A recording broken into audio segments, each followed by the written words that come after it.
Riba 27 de fevereiro, da comemorar a independência da República Dominicana.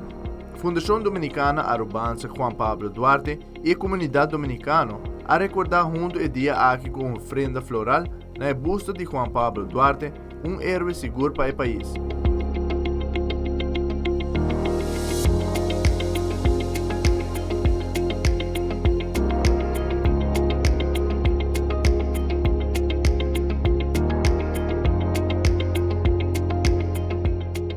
Presente na ocasião aqui, Dr. José Luis Marte Reyes, que é vice-cônsul da República Dominicana, e também Luis Eludis Pérez, cônsul da República Dominicana na Rua.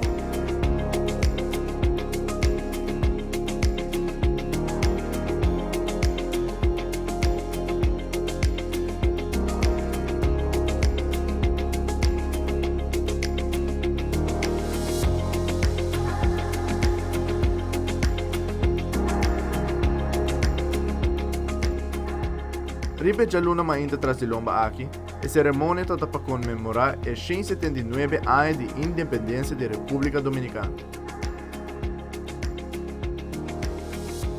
Fecha seguro especial para a comunidade dominicana, com a música de Tahope orgulhoso de um país, ribe ainda de comemoração aqui.